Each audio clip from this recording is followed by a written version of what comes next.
میرا ایک سادہ سا سوال ہے، جس طرح ابھی آپ نے پہلے بتایا تھا کہ جو غصہ کرنے والا شخص ہوتا ہے اس کے اندر ایک ٹاکسس ہو جاتے ہیں کیمیکل، تو جو اس کے اپوزٹ شخص ہوتا ہے جو غصہ نہیں کر رہا ہوتا ہے، تو کیا اس پہ افیکٹ ہوتے ہیں ان ٹاکسس کا، یا صرف اس پہ افیکٹ ہو رہے ہوتے ہیں جو غصہ کرتا ہے؟ یہ ڈیپینڈ کرتا ہے کہ سچویشن کیا ہے۔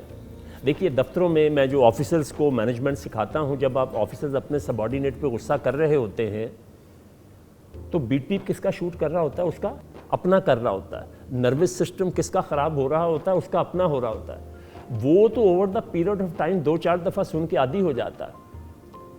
اور میری طرف بڑے دھیان سے دیکھیے گا، آپ لوگ تو بچے ہیں نا، انشاءاللہ جب آپ اپنی پریکٹیکل لائف میں جائیں گے، بڑے افسر بنیں گے آپ، تو جب آپ اس قسم کے کسی آفیسر کو کہیں گے اوہ سب کچھ سمجھ آ گیا ہے، یس سر، ڈیڈ یو نوٹس کیا ہوا ہے؟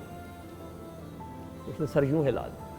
وہ ذرہ برابر پرواہ نہیں کرتا، اس کا جتنا تکلیف پہنچتی ہے وہ آپ کو ہوتی ہے، اس کو کچھ نہیں ہوتا۔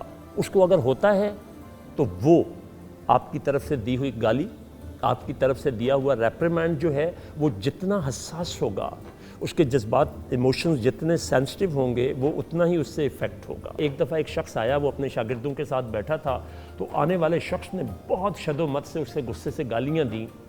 اس کے شاگرد مارنے کے لیے دوڑے تو انہوں نے اس کو روک لیا۔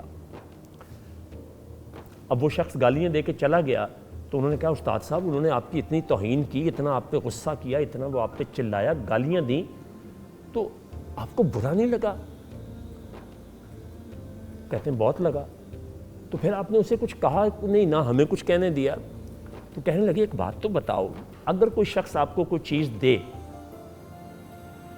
اگر آپ لے لیں تو وہ تو آپ کی ہو گئی، اگر آپ نہ لیں تو وہ واپس کس کے پاس جاتی ہے؟ وہ چیز اسی کے پاس واپس چلی جاتی ہے۔ اس نے مجھے گالیاں دیں، میں نے ریئیکٹ نہیں کیا تو وہ کس کے پاس چلی گئی؟ آپ دیکھیے کہ جب آپ غصہ کرتے ہیں تو آپ نارمل سٹیٹ میں نہیں رہتے ہیں، آپ کی باڈی میں آکسیجن کم ہوتی، منہ سے تھوکیں اڑنے لگتی ہیں، آنکھیں لال ہونے لگتی ہیں، جو بلڈ کی سرکولیشن ہے وہ معدے کی طرف جانے لگتی ہے، تو آپ سے صحیح ڈیسیژن نہیں ہوتا، تو وہ نقصان تو آپ کو ہو رہا ہے، اس کو تو کوئی نہیں ہو رہا۔ تو اس لیے ہمیشہ اسی میں میں ایڈ کر دیتا ہوں کہ جب بھی کوئی آپ کو آڈ اور آپ کے جذبات کو ٹھیس لگے اور آپ کے ایموشنز جو ہیں وہ ہرٹ ہوں، تو جب آپ کے ساتھ ایسی سچویشن آئے تو ہمیشہ ریئیکٹ نہ کریں، رسپونڈ ٹو دا سچویشن کریں۔ یہی ای آئی کا کرکس ہے۔ Very right sir. یہاں میں ایک سوال کرنا چاہوں گی۔ کہتے ہیں جب دل کا موسم اچھا ہو تو سارے موسم اچھے لگتے ہیں، تو بات تو آ گئی جذبات کی، ایسا کیا کیا جائے کہ تھرو آؤٹ ہمارا جو دل کا موسم ہے وہ اچھا رہے؟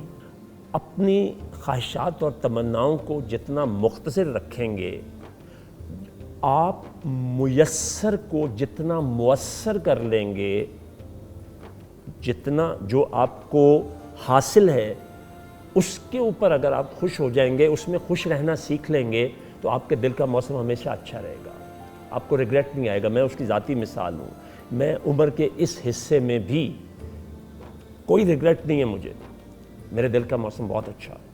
صبح و شام کسی وقت بھی اگر کوئی تھوڑی بہت ہلکی سی گرم ہوا آتی ہے تو اگلے لمحے اتنا خوبصورت جھونکا آتا ہے کہ وہ مجھے پہلے سے زیادہ پرسکون کر دیتا ہے۔